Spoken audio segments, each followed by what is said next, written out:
కోటేశ్వరరావు గారు, జగన్ తనకు ప్రతిపక్ష హోదా ఇవ్వలేదు, మైక్ ఇవ్వరు తనకు, అలాగే అందుకోసమనే ప్రత్యక్ష హోదా ఇవ్వకపోతే, ప్రత్యక్ష పార్టీ హోదా ఇవ్వకపోతే నేను అసెంబ్లీకి వెళ్ళను అని ఆయన భీష్మించి కూర్చోవడము, ఇవన్నీ చిన్నపిల్లల చేష్టలాగా అనిపించట్లేదా?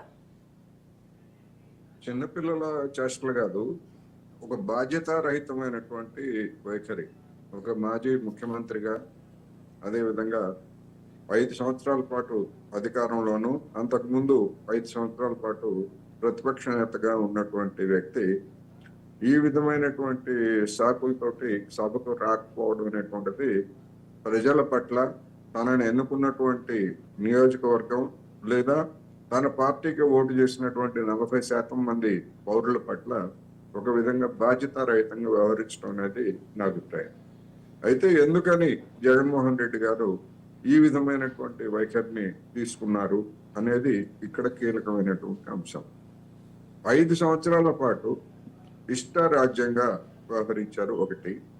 రెండోది, ప్రతిపక్షంగా ఉన్నటువంటి తెలుగుదేశం పార్టీ మీద, అదేవిధంగా జనసేన పవన్ కళ్యాణ్ మీద వ్యవహరించినటువంటి తీరు, వాళ్ళ కుటుంబ సభ్యుల్ని లేదా వ్యక్తిగతమైనటువంటి అంశాలను కూడా రచ్చరచ్చ చేసి మంత్రుల చేత, ఎమ్మెల్యే చేత ఇష్టం వచ్చినట్టు తిట్టించినటువంటి వ్యవహారం.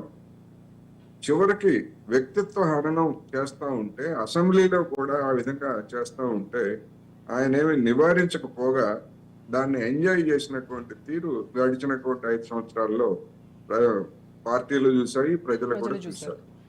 అందువలన ఇప్పుడు ఆయన గనక సభకు వచ్చేట్లయితే అదే పునరావృతం అయ్యి ఆయన్ని నిలదీసేటువంటి అవకాశం ఉంటుంది. ప్రతిపక్ష నేతగా గుర్తింపు ఉందా లేదా అనేటువంటిది కాదు.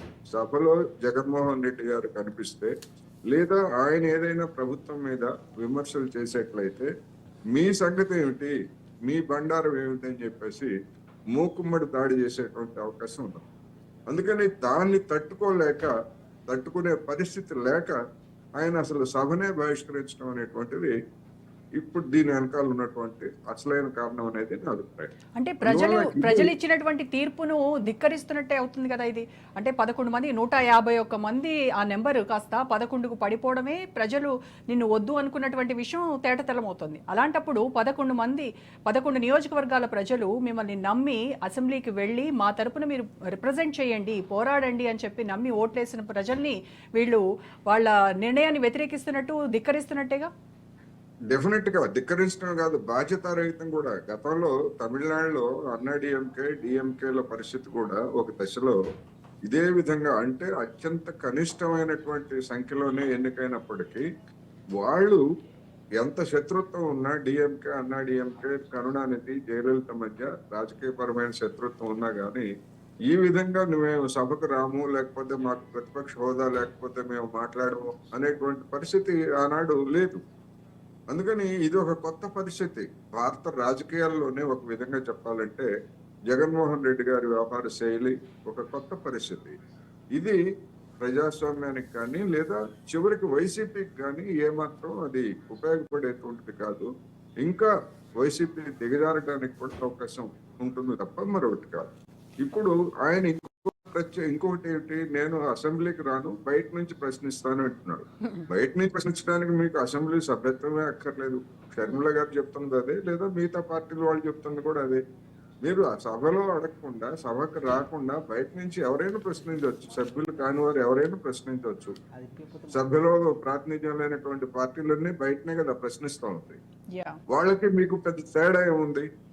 అందువలన ఒక విధంగా ఏంటంటే జగన్మోహన్ రెడ్డి గారు ఒక వింత ప్రవర్తన కలిగినటువంటి వ్యక్తిగా కనిపిస్తున్నారు. ఇది ప్రజాస్వామ్యానికి మంచిది కాదు. కావాలంటే మీరు రాజీనామా చేయండి, మేము సభకు వెళ్ళనన్నటువంటి వాళ్ళు సభ్యత్వం ఎందుకు మీకు? షర్మిల గారు అడిగినా లేకపోతే ఇతర ఎవరు అడిగినా కానీ ఇదే సమస్య. రైట్. ఓకే కోటేశ్వరరావు గారు, అంటే స్పీకర్కి కనుక ఇన్ఫర్మేషన్ ఇవ్వకుండా దాదాపుగా 2 నెలల పాటు కంటిన్యూస్గా అసెంబ్లీ సెషన్స్కి కనుక అటెండ్ అవ్వకపోతే ఖచ్చితంగా వాళ్ళ సభ్యత్వం రద్దయ్యేటువంటి ఛాన్సెస్ ఉన్నాయా? అది నిబంధనల్ని చూడాల్సి ఉంది. ఎందుకు అంటే గతంలో చంద్రబాబు నాయుడు గారు కానీ లేకపోతే ఇదే జగన్మోహన్ రెడ్డి గారు కానీ మధ్యలో కొంతకాలం సభకు హాజరయ్యి దీర్ఘకాలం సభకు హాజరు కానటువంటి పరిస్థితి మనం చూసాం. 6 నెలలకు ఒకసారి సభల సమావేశాలు జరుగుతాయి. అందుకని ఇప్పటి వరకు జరిగినటువంటి దానిలో ఆయన సభకు హాజరయ్యారు. మామూలు లాంఛనంగా నిబంధనల ప్రకారం తీసుకోవాల్సినటువంటి ఓతు తీసుకున్నారు. అందువల్ల ఇప్పటి వరకు జరిగినటువంటి పరిస్థితి ఇది. అందుకనే నేను ఒక కొత్త పరిస్థితిని ఆయన సృష్టించారు. గతంలో అనేక అంశాల మీద కోర్టుకు వెళ్ళి అనేకమైనటువంటి స్పష్టతలకి ఆయన కారకుడయ్యాడు. అదే విధంగా ఇప్పుడు అసెంబ్లీకి హాజరు కాకపోతే అసెంబ్లీ ఒక ఎమ్మెల్యేగా ఉండాల్సినటువంటి వేతనాలు కానీ అలవెన్సులు కానీ ఇవ్వాలా? ఎందుకు అంటే ప్రభుత్వ ఉద్యోగులు కానీ కార్మికులు కానీ ఎక్కడైనా సమ్మె చేస్తే నో వర్క్ నో పే అనేటువంటి విధానాన్ని అమలు జరుపుతున్నప్పుడు ఎవరైనా ఎమ్మెల్యే ఏదైనా అనారోగ్య కారణాలతోటి రాలేదు, మినహాయింపు కోర్టు, అది వేరు. కానీ ఇది ఇక్కడ సందర్భం అది కాదు.